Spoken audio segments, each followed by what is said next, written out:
So we're going to do something this week that will help us to start getting ready in a more concrete way for our final project, which is when you're going to be creating and editing your own video.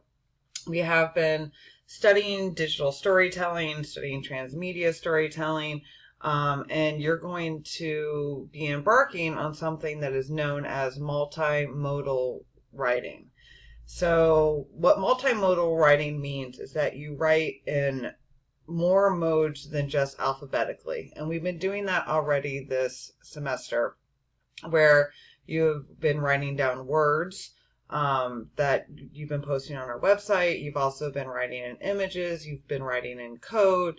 You've been writing in hyperlinks. You've been doing all kinds of different writing. And now we're going to start thinking about that in a way that will help you to plan for creating a longer type visual multimodal with sound project.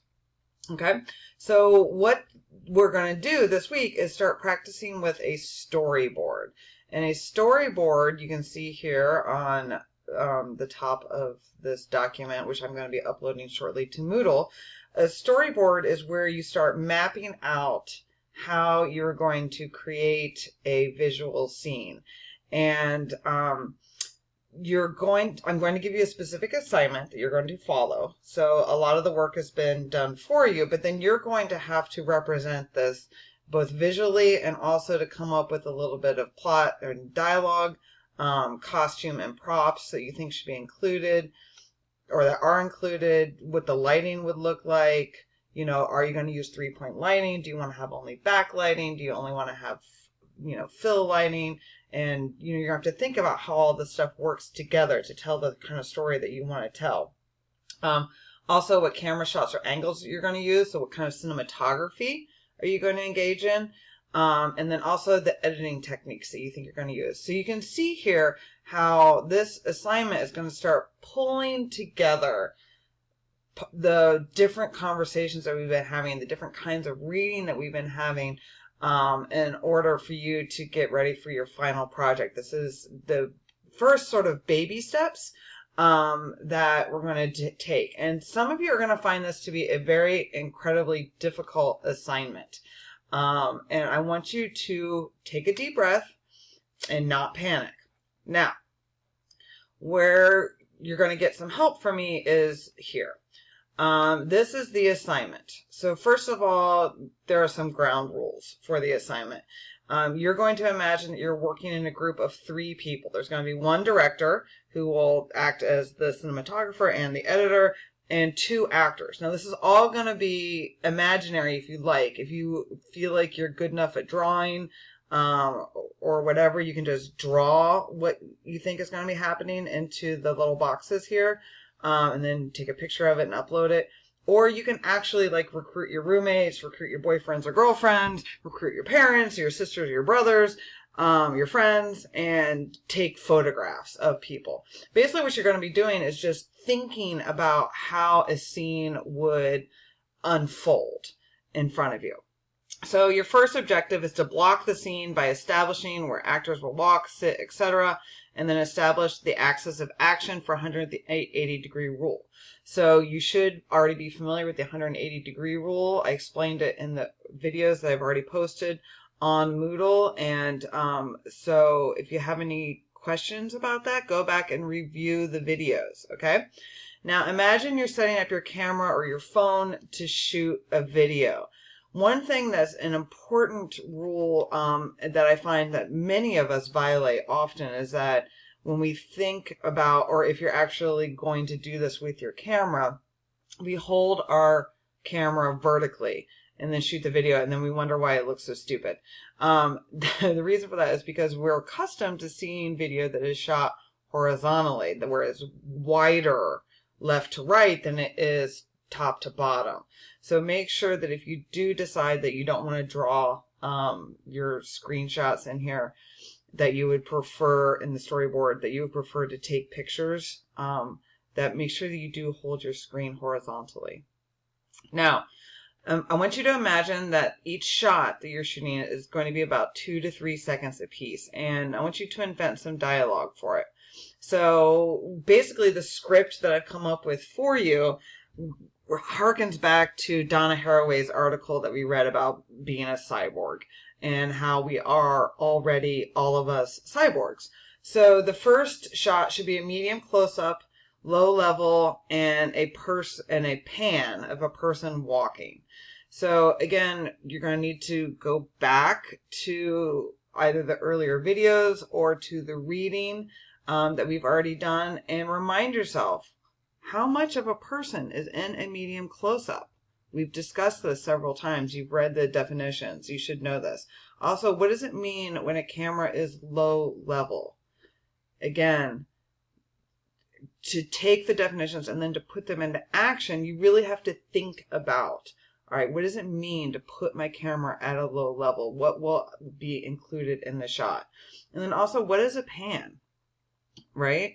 So this assignment is going to really get you starting to think about how to put these kinds of definitions and technical terms into action. So then your second shot will be a long shot, which will be an establishing shot. Again, if you don't remember what those things mean, look them up. They've been provided for you in the reading. I've also discussed them in the videos. So we have, again, our second person who is sitting, checking social media on the phone while person A approaches on screen. So in your storyboard, you're going to need to represent two people. One will be sitting, one will be walking. Okay? Your third shot will be a medium long shot from a high angle.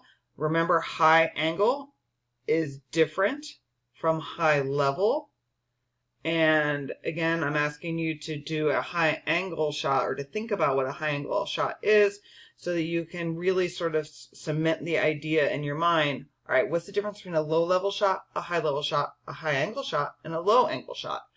So this is really going to make sure that you're paying attention and that you're understanding all the different terminology that we're going over. So this is going to be a high angle shot of person B hunched over the screen, and this person should be in the shot. Now, your fourth shot is an extreme close-up.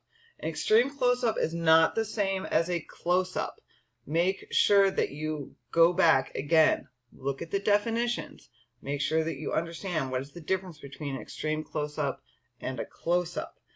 This shot will also be at a low angle.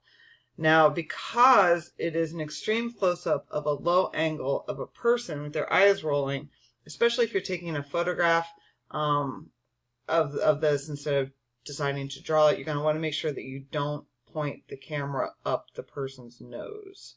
So just be careful of that. And person A will be off screen. So person A will not be in this shot. So make sure that only person B, oops, I'm going to have to change that. That person B is not in the shot. Oh, just made an edit. All right. And then your final shot will be a long shot. It will be a reestablishing shot. And it will be of person A walking away frustrated while person B remains absorbed in their virtual life. So you can see I've already put together a script for you. I'm going to upload this onto Moodle in just a minute so you can see it. And let's see here. I'm going to save this. And then you're going to recreate that story here on the storyboard. Now, what does a storyboard look like? The reason why I wanted to assign this assignment this week is because we're not only watching the video, but we're also reading the comic book. And I kind of think about comic books as fancy storyboards with a really developed narrative. So storyboards are sort of like a really dumbed down version of a comic book, where basically you're just setting up and outlining, drawing up every step that you're going to make in a video that you're planning on shooting later. This is a way of making sure that when you actually sit down to shoot the video, that you know exactly what it is you're going to do. You know what kind of props you need, you know what kind of lighting you want to do, you know where the characters are going to stand, you know what the dialogue is going to be. And this is really important because it helps to streamline your process of shooting, because there's nothing worse than like lining up your actors and they're like, okay, what do we do? And you're like, I have no idea because I haven't really thought about it. So a storyboard helps to give you a map or a plan for what it is you're going to be doing. And we are going to be making videos later on in the semester. And so I want us to just do it like a trial run on this and do a practice. So you can see here on the storyboard that we have images. This particular person not only took photographs, but then digitally altered these images before they put them in here. But you can do that. You can take pictures, you know, download them to your computer, paste them into the document, or you can just hand draw it in each of the scenes and then take a picture of your finished product and upload that, whatever it is you prefer. Or you could, you know, draw digitally if you want to use, you know, like Paint or one of those sort of freeware or Photoshop applications, depending on how much know-how or savvy that you have. So you could do this the old school way with a pen and paper, take a picture of it, upload it, or you could, you know, show some more digital acumen by taking pictures and placing those in the document, or by using, you know, some sort of like Photoshop software, whichever you want. And then you'll also see that each one of these shots is numbered, like I've asked you to do. I'm asking you to do 5 different shots, to think about those and represent them, and then also to provide information about it. Now, how you're going to be graded on this is how thoughtful your explanation of everything is. So I'm just going to go back to the storyboard document here, and you'll see that here up here it says scene. Or I should change this to shot. Oops, sorry. So we're going to have 5 shots that you're going to be doing for this assignment, or you're going to be thinking about doing for this assignment if you were going to be shooting a video. And you're going to represent visually here in this square what's happening. You know, person A, person B, where are they? How would you frame them? And then you're going to have your plot and your dialogue outline, like what they would be saying to each other, if anything, what the costume and the props are. Again, you know, I've already given you some information. You're going to need a cell phone. You're going to need to make sure that you list a cell phone here. You can even decide what kind of cell phone you want to have, because of course a flip phone carries a very different connotation than an iPhone, which carries a very different connotation than what is it, that Samsung phone that explodes when the battery overheats.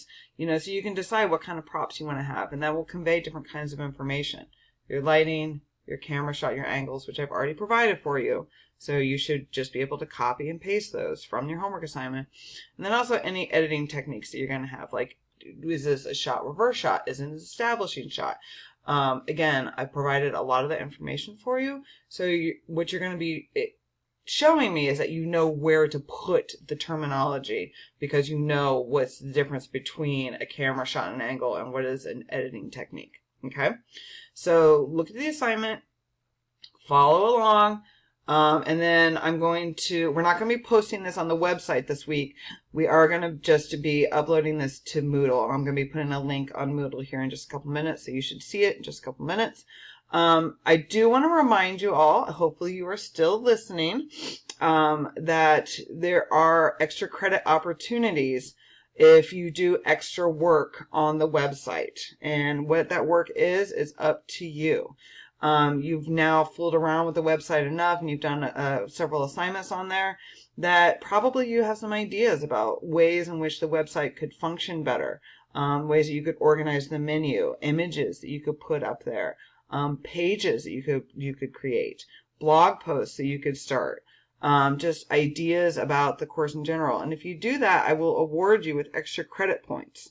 I have a couple of students who have already done some stuff. You probably have noticed their work on the website, and I have promised them extra credit points. I have not yet put them in the grade book, but I'm sitting here looking at the list of their names. And do not worry, I will get to that eventually. And so this has not been information or work that has been lost. So if you would like extra credit points, any sort of thing that you want to do, just work on the website and then email me, tell me what you did, and I will give you some extra credit points, somewhere between 5 and 10 points, depending on the work that you do. Okay, so good luck, and I will talk to you next week.